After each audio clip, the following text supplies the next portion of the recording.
ही कथा एका मित्रमंडळाची. मुळात हे मंडळ कमी, कुटुंबच जास्त आहे. सामाजिक जाणीव आणि मैत्रीचा एकोपा यांचं योग्य समीकरण म्हणजेच हे मंडळ. 1970-80चा तो काळ. भांडूप म्हटलं की कामगार कष्टकरी लोकांची वस्ती असलेला भाग. यात बरीचशी लोक कोकण आणि पश्चिम महाराष्ट्रातली, गुण्या गोविंदाने नांदणारी. त्या काळात घरामध्ये नुकतीच लाईट आली होती. शेणानी सारवलेल्या घरांना सिमेंटचा कोबा आला होता. आताच्या टीव्ही मोबाईलच्या स्मार्ट टेक्नॉलॉजीपेक्षा साध्या, सरळ पण तितक्याच माणुसकीने भरलेल्या लोकांचा तो काळ होता. कबड्डी आणि मित्रांच्या गप्पा या व्यतिरिक्त मुलांसाठी इतर कोणताच विरंगुळा नव्हता. मुळात सगळ्यांची परिस्थिती बेताची असल्यामुळे ही पिढी भौतिक सुखापासून कोसो दूर होती. अशाच एके दिवशी मित्रांच्या त्या गप्पा रंगल्या होत्या. तेव्हा अचानक एकाच्या मनात आलं, आपण मंडळ काढूयात का रे? त्या काळी मंडळ असणं आणि मी ते अमुक अमुक मंडळातून आलोय बरं का असं सांगितलं की कॉलर टाईट व्हायची. गप्पांच्या ओघात हा विचार अचानक आला म्हणून सुरुवातीला मंडळाचं नाव अचानक मित्रमंडळ म्हणून ठरवण्यात आलं. पण भट्टीपाड्यात त्याच नावाने अजून एक मंडळ असल्यामुळे हे नाव रद्दबदल करण्यात आलं. या मित्रांमध्ये पंचशील आणि बालगोपाळ मित्रमंडळाची मुले देखील होती. पण मंडळाला नाव ठेवायचं कोडं काही केल्या सुटत नव्हतं. मंडळ बनवण्यासाठी सुरुवातीला 9 प्रमुख मित्र होते. मग त्यांच्या मैत्रीला साक्ष ठेवून 9 मित्रांच्या मंडळाला नवरत्न मित्रमंडळ हे नाव देण्यात आलं. देविदास मोरे, राजू कांबळे, सुधाकर शेवडे, जयचंद सोनटक्के, किशोर सोनटक्के, नागेश मोरे, बळीराम कांबळे, नारायण कांबळे ह्या 9 लोकांनी नवरत्न नामक वटवृक्षाचे 1973 साली बीज रोवले, जे गेली 52 वर्ष अविरतपणे बहरत आहे. मंडळ म्हटलं की मंडळाची पूजाही आलीच. 1983 साली मंडळाची पहिली पूजा करण्याचा निर्णय घेण्यात आला. पूजेसाठी वर्गणी काढण्याची सुरुवातही झाली.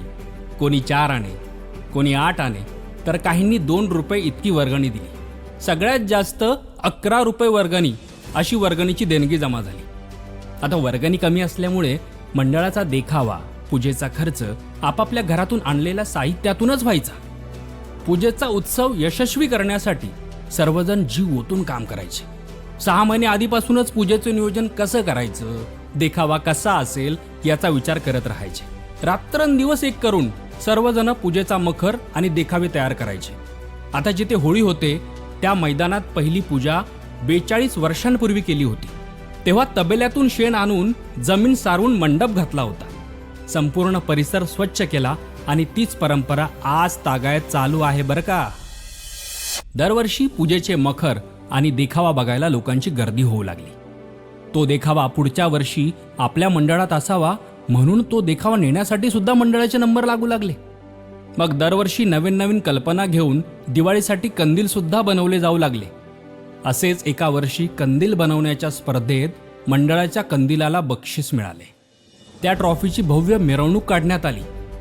छोट्या छोट्या गोष्टीतही मोठा आनंद मिळवता येतो हेच या मंडळानं दाखवून दिलं.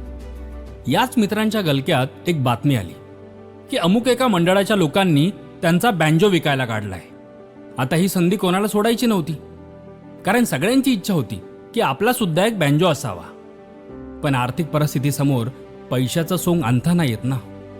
मग सगळ्यांनी पैशांची जुळवाजुळव करायला सुरुवात केली. कोणी आपले साठवलेले पैसे, कोणी घरातल्यांकडून, तर कोणी जिथे कंपनीमध्ये काम करत होते तेथील मालकाकडून पैसे उसने घेतले.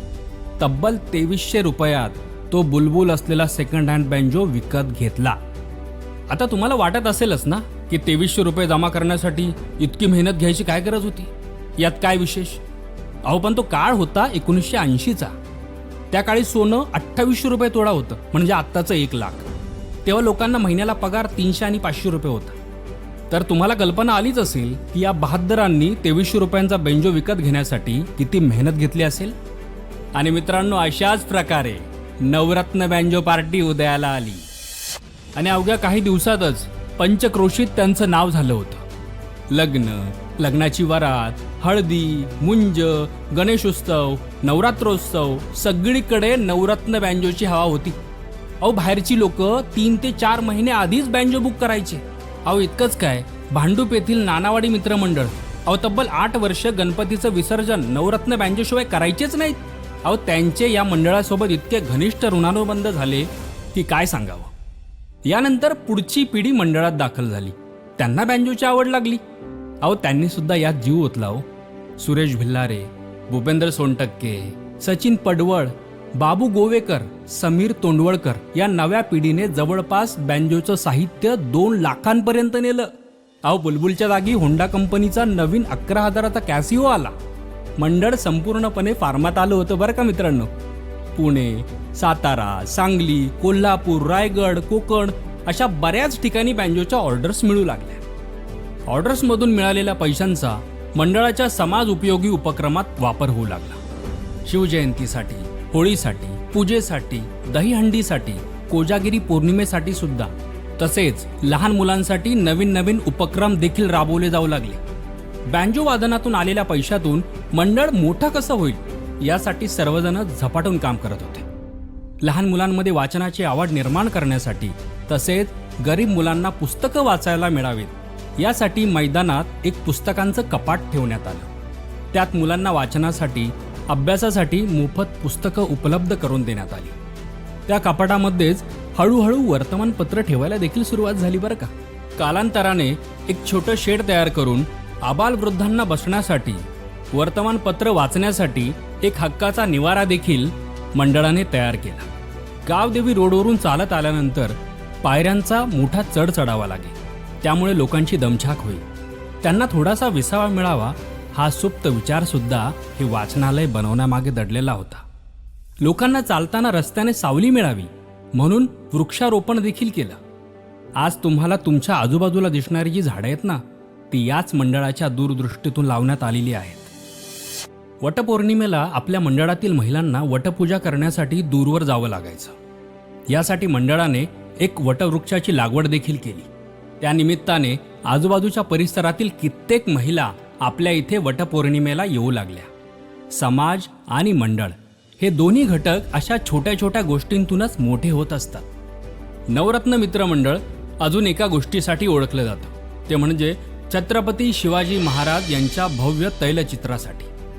जवळपास 10 बाय 6 फुटी शिवाजी महाराज यांच्या राज्याभिषेकाचा प्रसंग असलेलं ते तैलचित्र मंडळाची अनोखी ओळख होते. मंडळातील लहान मुले ते चित्र बघून त्यांची प्रेरणा घेऊनच मोठे झाले. अहो रस्त्याने येणारी जाणारी लोकंसुद्धा ते चित्र बघत बघतच पुढे जात. सर्वजण त्या चित्राकडे पाहताना त्यामध्ये हरवून जात, इतके ते चित्र जिवंत वाटायचे. हे चित्र तयार करणारे 2 कलाकार, शेखर कांबळे आणि नागेश मोरे, या दोन्ही नवरत्न मंडळाच्या कार्यकर्त्यांनी जवळपास 1.5-2 महिने मेहनत घेऊन महाराजांचं चित्र पूर्ण केलं. या संपूर्ण कालावधीत त्या दोघांचा मुक्काम बांबूच्या परांचीवर होता. दोघांची ती अप्रतिम कलाकृती बघून आजही भावुक व्हायला होतं. दोघांनी कोणत्याही कलेचं शिक्षण घेतलं नव्हतं बरं का.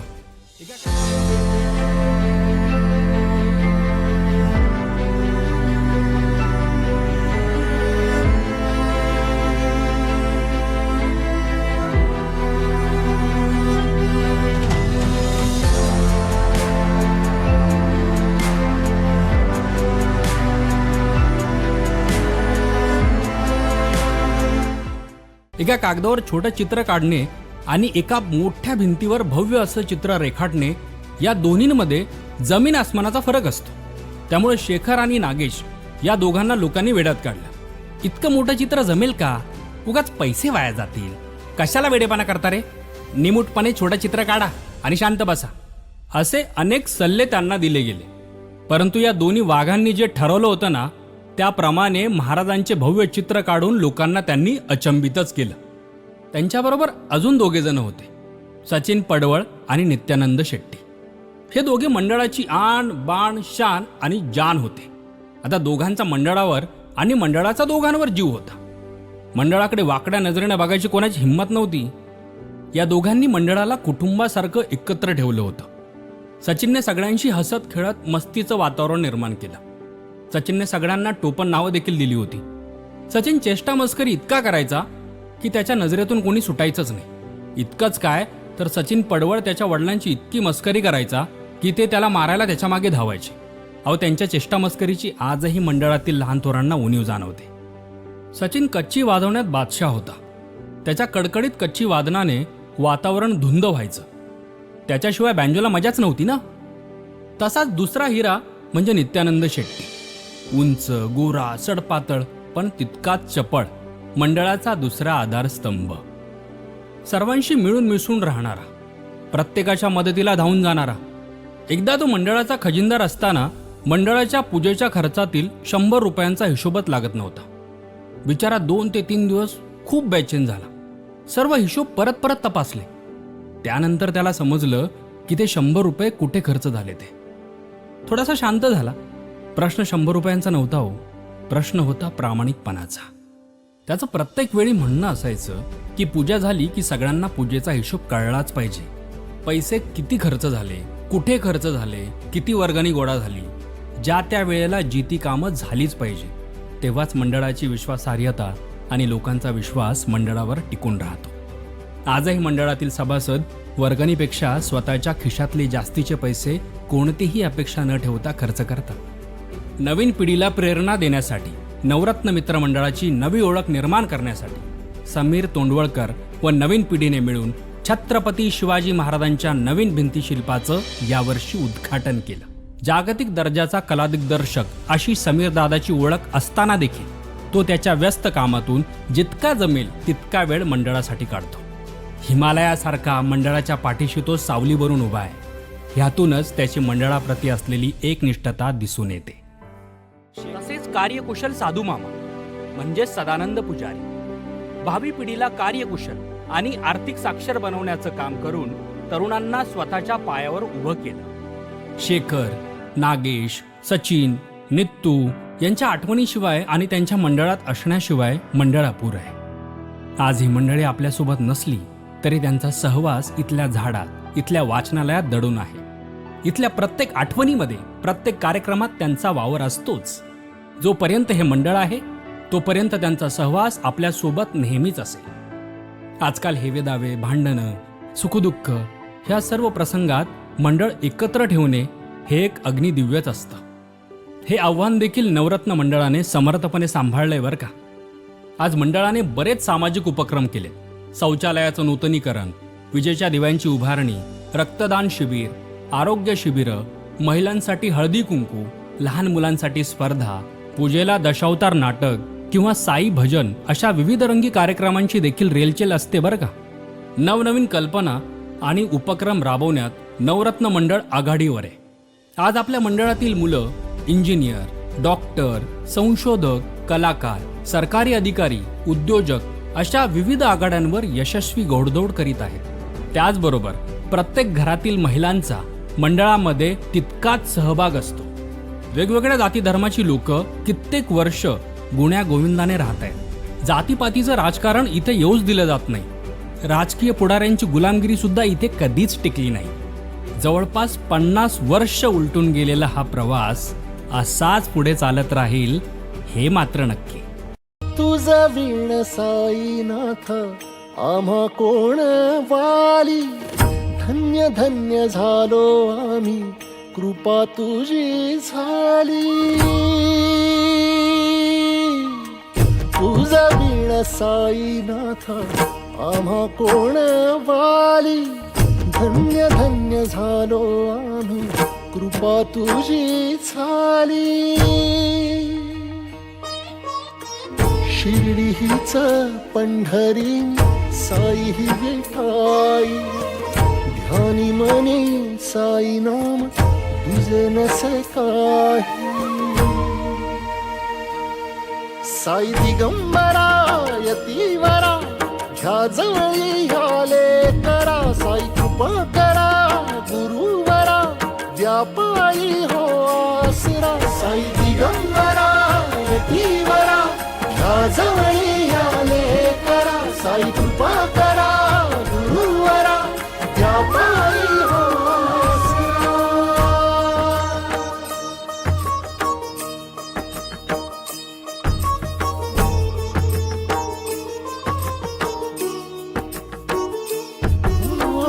स्वामी साऱ्या जगताचा शिर्डीचा फकीर, कुणी म्हणे साईनाथ, कुणी साई पीर.